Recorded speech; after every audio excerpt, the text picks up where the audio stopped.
Hey, guys! Let's dive into another adventure with our favorite historian. Sit down or lie down somewhere quiet, dim the lights, take a deep breath for a few seconds, and get ready for another screw-up. Another incredible adventure from our favorite grumpy nerd. You know that moment when you know, with every fiber of your lazy being, that you should have learned to say no? Or, in my case, learn to just leave a dusty, mothball-scented book exactly where it was? Yeah.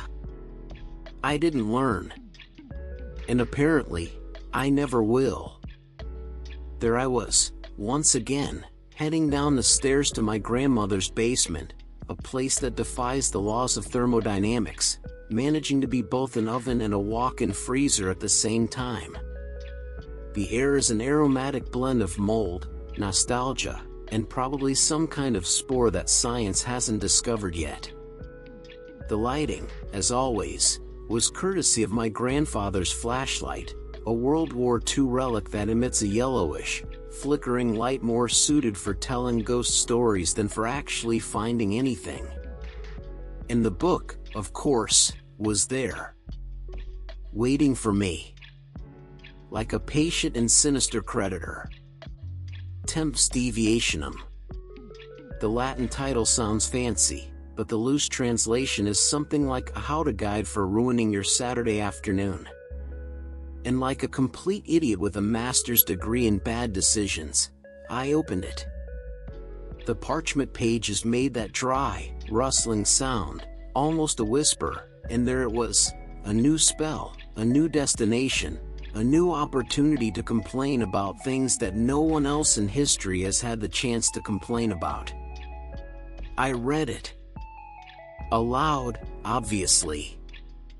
Because my brain, this ADHD marvel of evolution, has the ability to focus intensely on certifiably destructive activities.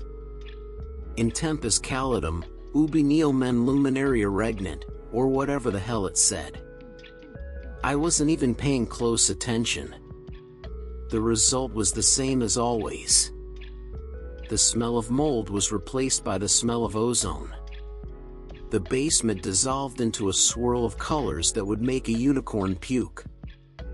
And I heard that familiar, disturbing sound that always comes with the journey, a noise I can only describe as a goat laughing in a wind tunnel. And then, bam! The first thing that hit me wasn't a sight, but a feeling. A sticky, warm hug. A damp, salty breath that promised to ruin my hair and my dignity. It was the kind of heat that doesn't burn, but slow cooks you. I opened my eyes, blinking against an explosion of light. And what a light! It wasn't the sun, not directly. It was a refracted light, a light that seemed to have been filtered through a tropical fruit cocktail.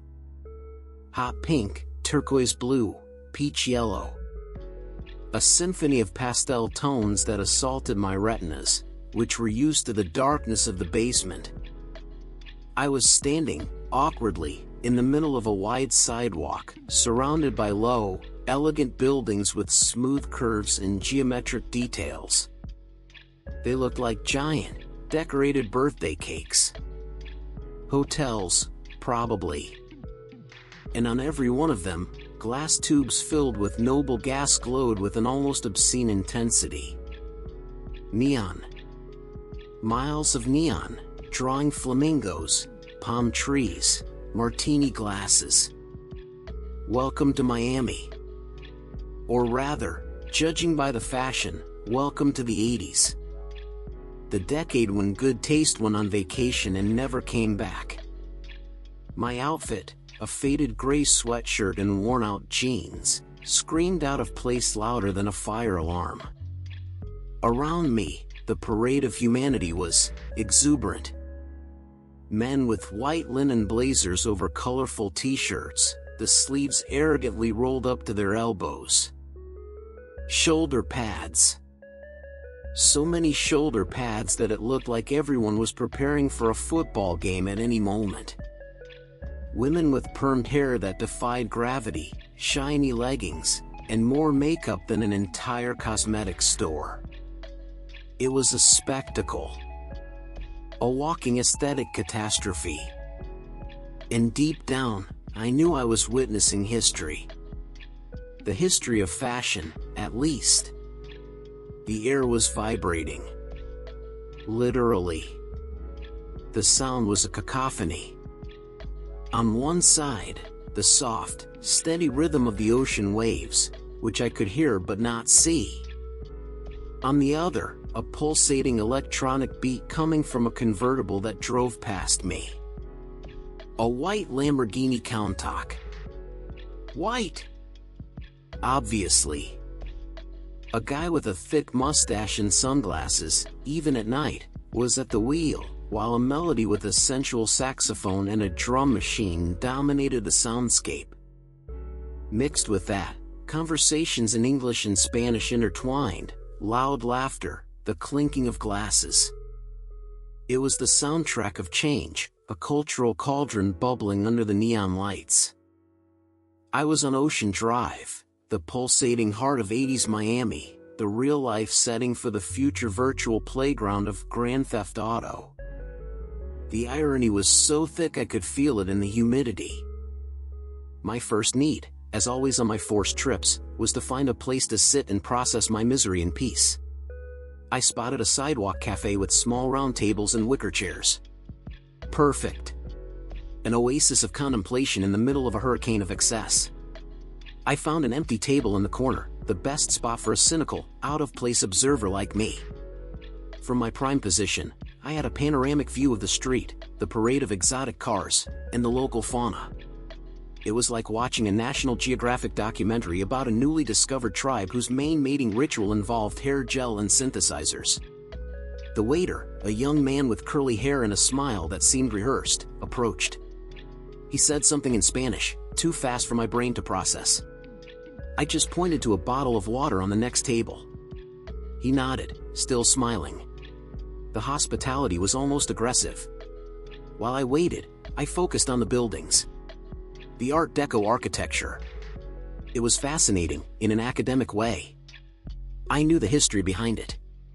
Many of these buildings, built in the 30s and 40s, had been neglected, almost demolished. They were seen as old and decadent. But a preservation movement, led by figures like Barbara Bear Capitman, fought to save them.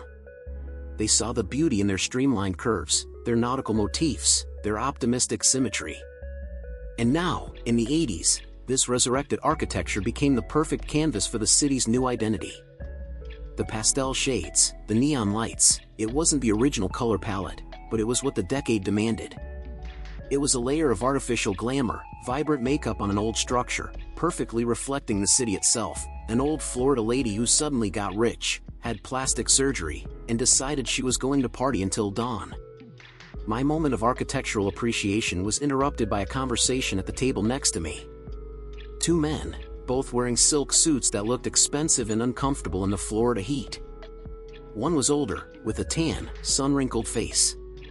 The other was younger, with an anxious look and sweat shining on his forehead. They were speaking quietly, but the night breeze carried fragments of their conversation to me. Words like import, logistics, drop-off point, and competition. They weren't talking about pineapples, that was for sure. The older man gestured with an unlit cigar. "The problem isn't bringing the merchandise in," he said, his voice raspy. "It's making sure the merchandise gets to its final destination without the guys with the mustaches or the Ochoa brothers wanting a bigger slice than we agreed on." I froze. Ochoa brothers. I knew that name. Founders of the Medellin cartel. This wasn't a business meeting for a fruit company. This was the glamour of Miami nightlife in its purest form, multi-million-dollar deals being closed at a sidewalk cafe, just a few feet from tourists and families. The facade of partying and celebration was just that, a facade. Underneath the neon lights and pop music, a silent, brutal war was being waged. A turf war. The emergence of near-instant fortunes, fueled by a river of money from the south, was redrawing the city's map of power. It wasn't about the old money families who controlled the land and the banks anymore. It was about who controlled the smuggling routes, the ports, the clandestine airstrips. It was a new kind of capitalism, wild and ruthless. The men at the next table weren't executives, they were generals on an invisible battlefield. The entire city was the game board. Every corner, every warehouse, every fishing boat was a piece in the game. And the prize wasn't just money, it was power. The power to shape the city in their own image. They spoke of violence as casually as they would talk about the weather. They mentioned an incident at the port, a disagreement in Coconut Grove. Euphemisms. The truth was that Miami's homicide rate had exploded. The city had become one of the most dangerous in the United States. The stories that reached the newspapers in the rest of the country were so bizarre they seemed like fiction. But here I was, listening to the primary source. The most surreal part was the contrast. While these men planned their operations with a terrifying calm, life went on around them. A group of girls on roller skates laughed as they passed, wearing Walkman headphones. A family of tourists took pictures in front of a hotel with a giant neon flamingo. The electronic music from a nearby club pulsed like an artificial heart. The city lived in two parallel realities. The postcard Miami and the underworld Miami. And here, on Ocean Drive, those two realities overlapped, dancing a dangerous tango under the tropical moonlight. The waiter brought my water. I put the money on the table, more than enough, and stood up. I needed to get away. That conversation left a bitter taste in my mouth, and it wasn't from the salty air. I decided to walk, aimlessly, just to absorb the atmosphere. The soundtrack of change wasn't just the music coming from the cars and clubs. It was the constant hum of new money, the whisper of illicit deals, the pulse of a city reinventing itself at a dizzying speed. The vibrant culture was undeniable. The influence of immigrants, especially the Cubans who arrived in waves, like the famous Mariel boat lift in 1980, was the soul of the city. They brought their food, their music, their resilience, and above all, an unshakable energy. They transformed neighborhoods, opened businesses, and infused Miami with a Latin identity that set it apart from any other American city. Without them, Miami would just be another beach town for retirees. With them, it became an international capital, a crossroads of the Americas. But that same wave of immigration also brought its challenges and was exploited by those who saw an opportunity for chaos. The influx of dirty money created an economic bubble. Banks laundered fortunes without asking questions. Dealerships sold luxury cars for briefcases full of cash. The real estate market exploded.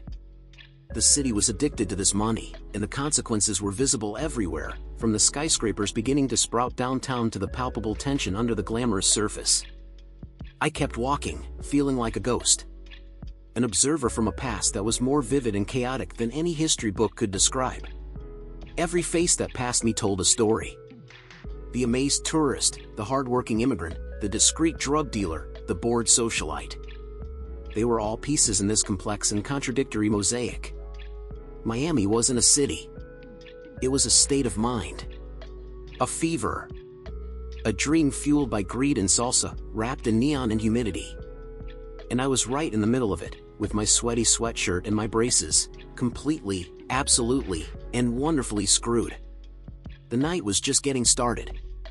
And I had a terrible feeling that things were about to get much more interesting. And, of course, much worse for me. Leaving Ocean Drive behind was like stepping out of an overheated jukebox. The glow of neon faded with every step, and the city's color palette began to shift from garish hot pink to the more sober, realistic tones of nightlife. The sound of synth pop was gradually swallowed by the omnipresent hum of air conditioning units, the true unsung heroes of this city, fighting a losing battle against the humidity. My goal was simple: find a place that didn't look like a music video set. A place where I could, perhaps, hear my own neurotic thoughts without the interference of a saxophone solo. I had no map, no cell phone with GPS, of course. Just my instincts and a sense of direction that usually leads me to the snack aisle at the supermarket and nowhere else. I walked west, away from the ocean breeze, and the city began to reveal itself in a different way. The Art Deco hotels gave way to more modest apartment buildings with wrought iron balconies and clothes drying on the line in the night air. The smell of sea salt was replaced by a complex mix of fried garlic, damp garbage, and the sweet, heavy scent of jasmine flowers spilling over a wall. It was less glamorous, for sure. But it was real. The once pristine sidewalks now showed cracks and patches. The conversations I heard through open windows were almost exclusively in fast, passionate Spanish. Kids were still playing in the street, even at this hour, their laughter echoing between the buildings. This was a reality that didn't appear on postcards. This Miami wasn't about parties and Ferraris. It was about families, work, and the daily struggle to build a life in a new place. This was the other side of the Miami dream coin. For every drug lord popping a bottle of champagne on a yacht, there were 1,000 people like these, working in restaurant kitchens, cleaning hotel rooms, driving taxis. They were the real engine that kept the glamour machine running. As I walked, I saw a group of men playing dominoes at a folding table on the sidewalk, under the yellow light of a street lamp. They slammed the tiles on the table with dramatic force, arguing and laughing in Spanish. The aroma of strong, sweet Cuban coffee wafted from a small service window nearby, a vendinita. It was a world apart. A cultural enclave pulsating with its own life. It reminded me of the monumental impact of immigration. The Miami of today, the Miami of the 80s, was a city being actively forged by those who had arrived with little more than the clothes on their backs. The Mariel boat lift in 1980 was a turning point. Fidel Castro, in an act of pure cynicism, opened the port of Mariel, allowing any Cuban who wanted to leave to do so. Over 125,000 people arrived in Florida in a matter of months. America, at first, welcomed them with open arms, a symbolic Cold War victory. But Castro also took the opportunity to empty his prisons and psychiatric hospitals, sending thousands of criminals and people with mental health issues along with the genuine refugees. This created a social and humanitarian crisis in Miami. The city wasn't prepared. Public services were overwhelmed, unemployment rose, and a crime wave followed. Public perception changed dramatically. The Marielitos were stigmatized, and tension between the Anglo community and the newcomers grew. Watching those men playing dominoes, it was easy to forget the politics and statistics. Here, it was just life happening. An attempt to recreate a piece of home in a foreign land. The resilience was palpable. And yet, the shadow of the turf war extended even to these neighborhoods. It was no longer about cartel bosses in silk suits, but about a rawer, more desperate form of violence. I turned a corner and the atmosphere changed again, subtly. The street was darker, quieter. There was graffiti on the walls, acronyms I didn't recognize but which clearly marked invisible boundaries. It was the universal language of gangs. In an alley, I saw two figures arguing in low, tense voices. I didn't need to understand the words to feel the hostility. One shoved the other. A quick metallic flash, maybe a knife, maybe just a belt buckle. I didn't stick around to find out. I quickened my pace, trying to look casual, which is hard when your heart is trying to beat its way out of your throat. This was the ripple effect. The war for control of the drug trade at the top of the pyramid created a power vacuum and a culture of violence that trickled down to every level of society. Unemployed youth, many of them Marielitos with no prospects, were easy recruits for the gangs that did the dirty work. Violence wasn't just a byproduct of the business, it was a tool. It was used to intimidate, to control, to eliminate competition. And the civilians, the families just trying to live their lives, were often caught in the crossfire. The news from that era was full of stories about the cocaine cowboys, almost mythological figures who waged pitched battles in broad daylight. One of the most infamous was a shootout at the Dadeland Mall in 1979. Two gunmen walked into a liquor store and opened fire with machine guns, assassinating a rival drug trafficker and his bodyguard. In a mall. In the middle of the afternoon. It shocked the nation and solidified Miami's image as a war zone. The police were overwhelmed, outnumbered, and outgunned. Corruption was also a huge problem. The Miami River Cops scandal, which would come to light a few years later, would reveal that dozens of police officers were directly involved in stealing drugs from traffickers, committing murders, and acting like their own gang. Trust in the authorities was at an all-time low. In many neighborhoods, people learned to solve their own problems, or simply to look the other way. As my mind processed this flood of depressing historical information, my feet led me to an area that seemed a bit more commercial, though run down. Dusty storefronts, some shops closed with metal gates. But one of them was open. A pawn shop. The weak fluorescent light from inside spilled onto the dark sidewalk. And something in the window caught my eye. It was a random collection of items, like in any pawn shop. Gold rings, watches, an old guitar. But in the middle of it all was a silver portable cassette player, an icon of the era, with orange foam headphones. Next to it, a few scattered cassette tapes. The Clash, Blondie, and one that made me stop. Various artists, Latin Hits 82. That tape was a microcosm of the soundtrack of change.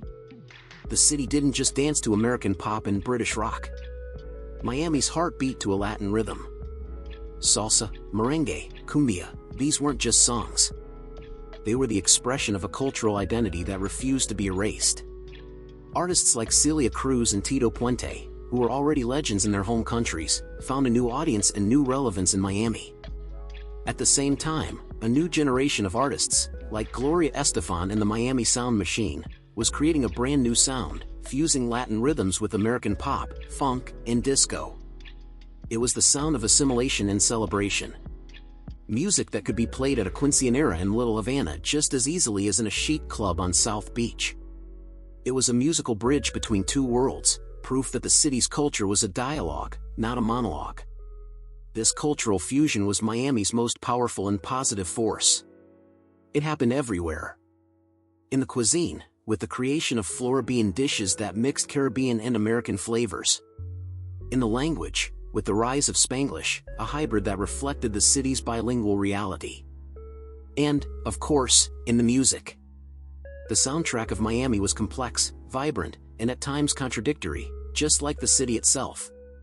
It was the sound of hope and struggle, of nostalgia for a lost homeland and the energy of building a new one. I stood there, in front of the pawn shop, staring at that cassette tape. For a moment, the weight of the violence, the corruption, and the social tensions seemed to lessen. There was something incredibly optimistic about that tape. A promise that, despite all the chaos, something beautiful and lasting was being created. A new culture, forged in the fire of adversity. Then, a police car drove slowly down the street. The two cops inside looked at me suspiciously. A pale, red-headed kid with braces and weird clothes, standing alone on a dark street in the middle of the night. I was, to say the least, an anomaly. I realized that standing there, philosophizing about the sociology of pop music, was probably not my best idea. It was time to move again, before I became part of some unwanted 1980s crime statistic. My talent for being in the wrong place at the wrong time was sharper than ever. The night was still young, and I needed to find a safe place to survive until dawn, or until my magic book decided to have pity on my soul and send me back to the moldy smell of the basement. Neither option seemed particularly appealing. The look from those cops, however brief, was enough to reactivate my survival instinct, which usually operates in low-power mode. Being questioned by the police in your own decade is unpleasant enough. Being questioned in an era where my identity doesn't exist and my clothes look like they came from a dystopian future would be, to put it mildly, complicated. So, I did what any lazy, cowardly anti-hero would do. I turned and walked in the opposite direction, trying to project an aura of I know exactly where I'm going, while inside my brain was screaming in panic. My new route took me toward a cluster of taller, whiter lights on the horizon. These weren't the colorful, inviting neons of South Beach.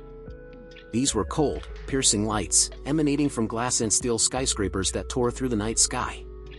It was the skyline of corporate power. Downtown Miami in the Brickell Financial District. In my questionable logic, where there are big buildings and banks, there's private security and less chance of random back-alley violence. I was trading the unpredictable danger of the streets for the predictable danger of savage capitalism. An upgrade, I suppose. The transition was even more abrupt than the last. In a few blocks, the smell of home cooking and Latin music gave way to the sterile scent of damp concrete and the imposing silence of money. The buildings here didn't have the Art Deco elegance or the residential simplicity. They were monuments to ambition, designed to intimidate. Mirrored glass facades reflected the city back onto itself in a distorted, fragmented image. By day, these buildings must have been buzzing with the energy of thousands of employees. At night, they were like giant, silent tombs, watched over by cameras and bored security guards. I found a public plaza, one of those corporate design spaces with uncomfortable benches to ensure no one stays too long. It was the perfect place for me. I sat on a block of polished granite that was cold to the touch, a welcome relief from the persistent heat. From here, I had a clear view of the entrance to one of these glass giants, a bank with a generic, imposing name. And even at this hour, there was activity. It wasn't tourists or families. It was men and women in immaculate suits, stepping out of imported luxury sedans. They didn't have the over-the-top glamour of the Ocean Drive crowd. This was a different kind of power, more sober, more confident. They spoke in low voices, entering expensive restaurants whose names were engraved on discreet brass plaques. This was the other end of the ecosystem I was witnessing. If the men I overheard at the cafe were the field managers, these people were the board of directors. They were the magicians. The alchemists who transformed dirty money, stained with violence and despair, into something clean, legitimate, and, above all, investable. It was happening right in front of me, the Great Miami Laundromat. The process, when you stop to think about it, is almost an art form. My history-addicted brain could visualize the flow. The cash entered the city in suitcases, boxes, secret compartments in cars and boats. Millions of dollars in small, used bills. Impossible to deposit without raising suspicion. So, what do? You create an army of front companies. Restaurants, import-export businesses, car dealerships, any business that deals with a lot of cash. These businesses would deposit the dirty money along with their real earnings, inflating their profits to an absurd degree. The government just saw a wildly successful pizzeria, not a branch of the cartel. Then, this money, now a little cleaner, was moved. Wire transfers to accounts in tax havens like Panama or the Cayman Islands, where bank secrecy laws were a joke. From there, the money would come back to Miami, disguised as foreign investment. And where did this investment go? I just had to look up. The Miami real estate boom of the 80s wasn't an economic miracle. It was a money laundering project on an architectural scale. Luxury condo towers, office buildings, shopping malls. They were built, often with questionable quality and at a stunning speed, not because there was a real demand, but because they were perfect sponges to absorb billions in illicit cash. Apartments were bought and sold between shell companies, each transaction adding another layer of legitimacy to the money. By the end of the cycle, the venture capitalist from Medellin had become a respectable real estate investor in Florida. It was a perfectly symbiotic system. The cartels needed to clean their money. The banks, hungry for deposits, often turned a blind eye to regulations. Lawyers created the complex corporate structures. And the city, starved for growth and development, welcomed this influx of capital with open arms, without asking too many questions about its origin. The skyline I was admiring was, in large part, a monument to the white powder that financed it. The turf war here wasn't fought with knives and alleys. It was fought with stock portfolios, hostile takeovers, and tax loopholes. The violence was outsourced, kept far away in the neighborhoods I had just left. Here, in the financial district, everyone's hands were clean, or at least they appeared to be. The soundtrack of change wasn't salsa or synth pop. It was the silent sound of numbers being typed into a computer terminal, the click of a Mont-Blanc pen signing a contract, the low, steady hum of prosperity. It was the sound of complicity. This created a glaring social critique, a hypocrisy on a metropolitan scale. The same society that was horrified by the violence of the Murielitos and called for more policing on the streets celebrated the bankers and real estate developers who were the essential facilitators of that same violence. One was demonized as the cause of the problem, the other was praised as the engine of progress. But they were two sides of the same coin. One couldn't exist without the other. I remembered the BCCI scandal, the Bank of Credit and Commerce International, which would later be exposed as one of the largest money laundering operations in history, with clients ranging from Manuel Noriega to drug cartels. Its Florida branches were instrumental in this process. It was a global system, and Miami was one of its undisputed capitals. My criminal finance daydream was interrupted by an approaching figure. A security guard, young, with a crisp uniform and a look that mixed boredom with suspicion. He stopped at a respectful distance. "Can I help you, sir?" he asked. The word "sir" was said with an intonation that meant the exact opposite. "No, just admiring the architecture," I said, the nerdiest, most implausible excuse I could think of. He looked at my sweatshirt, my messy red hair, the braces shining under the cold plaza lights. I didn't fit. I wasn't a banker, or a lawyer, or even a rich tourist. I was an error in the system, or rogue data point in the spreadsheet. "This is private property," he said bluntly. "I'm going to have to ask you to leave." Private property. Of course it was. A public space designed to look public but was actually private. A perfect metaphor for the city itself. Open for business, but closed to those who didn't belong. I stood up without arguing. There was no point. He was just doing his job, protecting the fishbowl from unwanted elements. As I walked away, I looked one last time at the skyscrapers. They looked different now. No longer just structures of glass and steel, but icebergs. I had seen the ugly, violet tip on the streets, and now I had seen the clean, corporate tip. But the bulk of the structure, the part that connected the two and kept it all afloat, was submerged, hidden in the complexities of law and international finance. I was back on the street, cast out of the sterile Olympus of money. I'd seen the party on the beach, the struggle in the neighborhoods, and the conspiracy in the office buildings. I had a bird's-eye view of the Miami machine. But I was still just a ghost, an observer with no place to belong. And the night wasn't over yet. I was starting to get hungry, and the thought of trying to buy a hot dog with a 21st century coin seemed like a historical and logistical challenge I wasn't prepared for. My situation, as always, continued to deteriorate in a comical and inevitable fashion. Getting kicked out of a plaza by an overzealous security guard has a way of snapping you back to reality. And my reality, at that moment, was simple and primitive. I was a collection of flesh, bone, and existential complaints, and that collection was hungry. A deep, gnawing hunger that made the complex socio-economic tapestry of 1980s Miami-Dade a secondary problem. My stomach was waging its own turf war, and it was losing. I wandered aimlessly, leaving the cold, sterile glow of the financial district behind. The streets started to look more lived in, more chaotic again. And then, a smell hit me. A glorious, unmistakable smell. Grease. The heavenly aroma of frying potatoes, of brewing coffee, the smell of a sanctuary for the hungry and the sleepless. It was coming from a diner, an oasis of fluorescent light in the street's darkness. 24-hour quick coffee, a neon sign read, with the K in coffee blinking intermittently, as if exhausted. It was the most inviting place I'd seen all night. I went in. The place was a time capsule, even within my time trip. Dark red vinyl booths with tiers patched up with electrical tape. A long, stained counter. A checkerboard linoleum floor, worn through in spots. The air was thick with the smell of coffee and cigarette smoke, something my 21st century nose had almost forgotten existed. It wasn't fancy, it wasn't glamorous. It was functional. It was real. It was perfect. I sat at the counter on one of the swiveling stools, which groaned in protest.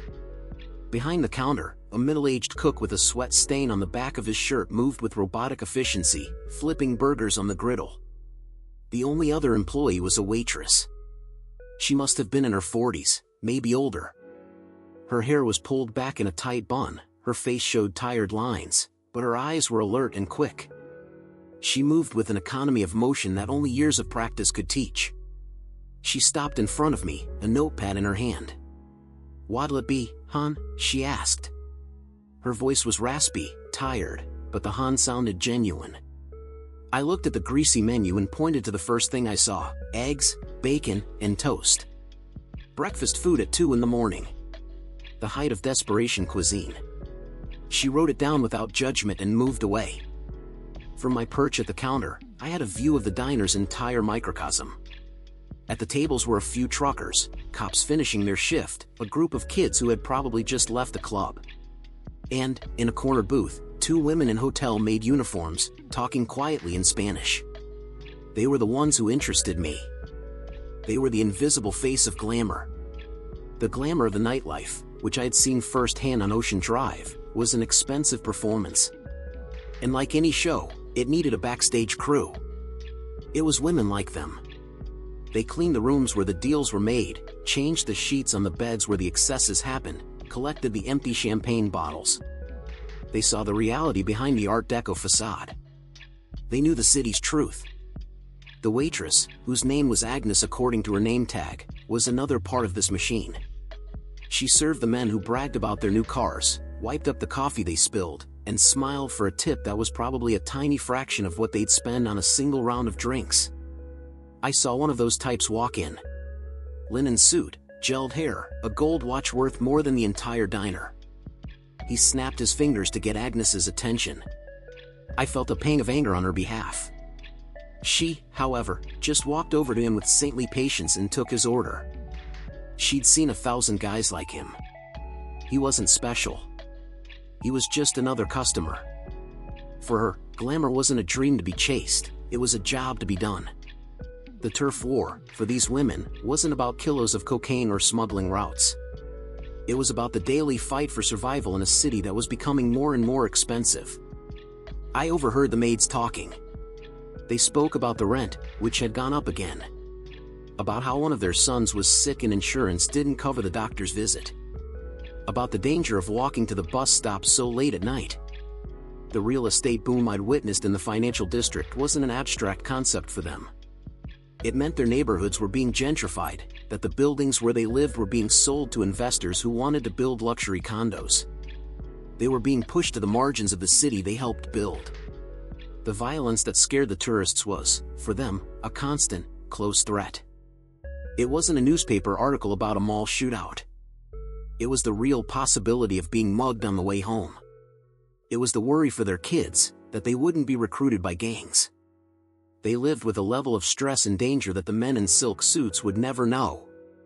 They were citizens of a completely different Miami, a city where the neon lights didn't illuminate, but cast deeper, more dangerous shadows.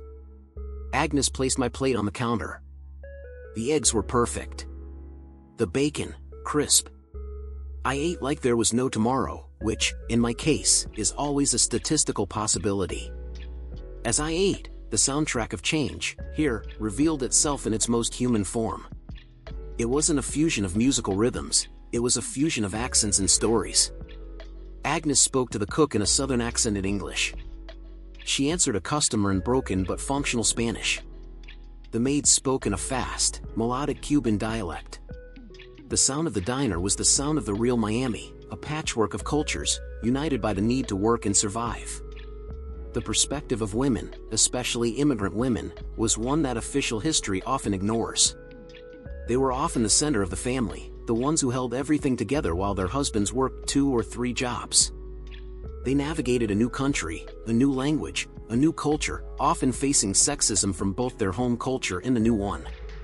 They created support networks, looked after each other's children, shared information about where to find the best prices or the cheapest doctors. They were the ones who built the community, the social fabric that kept neighborhoods from disintegrating under the weight of poverty and violence. I finished my food. Agnes came back to refill my coffee cup. "First time in Miami, hon?" she asked, noticing my lost, observant gaze. "Something like that," I replied. "It's an intense city." She let out a short, humorless laugh. "Intense ain't the half of it. This city'll chew you up and spit you out if you're not careful.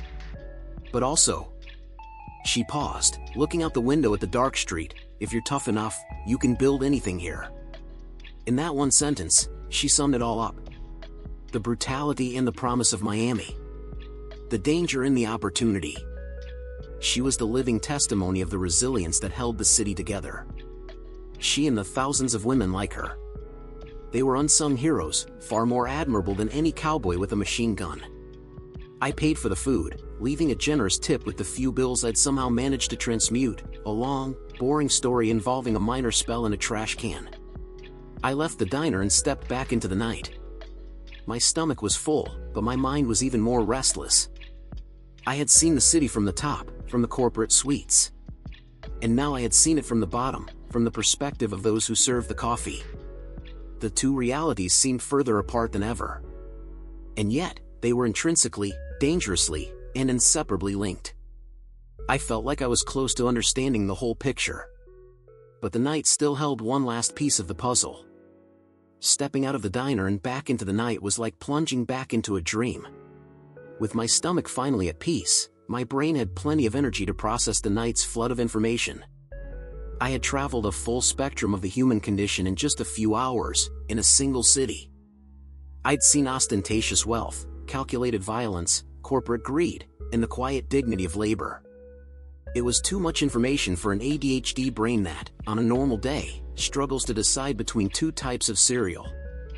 My feet, apparently operating on some kind of nostalgia-fueled autopilot, led me back in the direction where it all began. I didn't realize where I was going until the smell of sea salt returned, stronger and cleaner in the pre-dawn air. The eastern sky was beginning to lose its black velvet color, shifting to a deep purple, then a blue-gray. The night was ending. I arrived back on Ocean Drive. It was a ghost of what it had been. The luxury cars were gone. The crowds had vanished. The neon lights, which hours before seemed so vibrant, were now off, looking pale and sad against the growing daylight. They looked like smeared makeup on the city's face after a long party. The only sound was the gentle crash of waves on the sand and the distant rumble of a street-sweeping truck. The party was over. And what was left was reality. Small piles of trash gathered near the bins, cocktail napkins, empty bottles, a single high-heeled shoe telling its own story of a night gone wrong. The magic had dissipated with the darkness, and now it was just a street, waiting to be cleaned and prepped for the next night's show. It was the perfect cycle of glamour, an illusion that required a monumental effort to maintain, day after day, night after night. I sat on a bench facing the sea, the first time I'd actually stopped to look at the ocean. The white sand looked silver in the faint light. I watched the horizon, where a thin orange line was beginning to form. In that silence, all the pieces of the night clicked into place. The party on the beach, the war in the neighborhoods, the conspiracy in the office buildings, and the toil in the diners. They were all threads of the same tapestry. The drug money financed the skyscrapers and luxury cars. That wealth created a demand for services, employing people like Agnes and the maids. The violence generated by that business terrorized the neighborhoods where those same people tried to live. And the vibrant culture of the immigrants, the soundtrack of change, was the soul that kept the city from being consumed by its own greed. Everything was connected. The Miami of the 80s, the setting that would inspire Vice City, wasn't just a playground of excess. It was a complex, dangerous, and fascinating ecosystem. A place of extreme contradictions, where fortunes were made and lives were destroyed on the same street corner. And I had seen it all. More than any history book could ever teach me. I had felt the heat, heard the music, smelled the fear, and, for a brief moment in the diner, felt the humanity. The daylight was getting stronger. I knew the city would soon wake up and the cycle would begin again. And I needed to leave. But how? Despair began to set in. Was I stuck this time? Doomed to a life of pastel blazers and saxophone music? The thought was terrifying. I stood up and started walking along the sidewalk, looking at the trash. Not for any profound reason, but because it was there. An empty champagne bottle. A crushed streamer. A can of Tab, the diet soda of the era. And then, something else. Tucked inside a metal trash can, between an old newspaper and pizza boxes, I saw a familiar glint of dark leather and gold engraving. It couldn't be. It was too humiliating. Too absurd. I moved closer, my heart beating faster. There it was. Tempus Deviationum. My book. My portal. My curse. Literally, in the trash. Apparently, the cosmic force that governs time travel has a sick, ironic sense of humor. The most powerful artifact I had ever touched was discarded like yesterday's party leftovers. It made perfect sense, in a terribly depressing way. I looked around. The street was empty. With the dignity of a starving raccoon, I reached into the trash can and pulled it out. It was a little sticky. I opened the book carefully. The pages seemed to find their own way, flipping rapidly until they stopped on a short spell, almost a footnote. It didn't have a grand name. It was simple. Red ire ad originem. Return to the origin. I didn't hesitate. I read the words aloud, whispering to the morning breeze. Red ire ad originem, blah blah blah, securitatem. The world around me began to vibrate. The orange light of the sunrise smeared into long beams. Ocean Drive dissolved into a swirl of pastel colors. The smell of sea salt and garbage was replaced by the smell of ozone. And, far in the background, almost like a farewell echo, I heard the faint sound of a goat laughing in a wind tunnel. And then, bam! Silence. Darkness. And the familiar smell of mold and despair. I was back. Lying on the cold concrete floor of my grandmother's basement. Through the crack of the small basement window, I saw the first rays of sunlight of my own time. The whole night had passed, or maybe just an instant. With time travel, you learn not to sweat the details. I stood up, my body aching. The book was on the floor beside me, looking as ancient and harmless as ever. So, the next time you're playing Grand Theft Auto, driving a virtual car down a digital recreation of Ocean Drive, with the sun setting and the pop music playing on the radio, remember the real Miami that existed behind the fantasy. Remember that it wasn't just built on glamour, but on struggle. Remember Agnes the waitress and the invisible maids. Remember the bankers who laundered the money and the immigrants who built the communities. The real story is always messier, more complicated, and frankly, a lot more interesting than any game. It's a history lecture disguised as chaos, a lesson hidden beneath the neon lights. Now, if you'll excuse me, I survived one of the most dangerous decades in American history. I think I've earned about 3 straight days of sleep.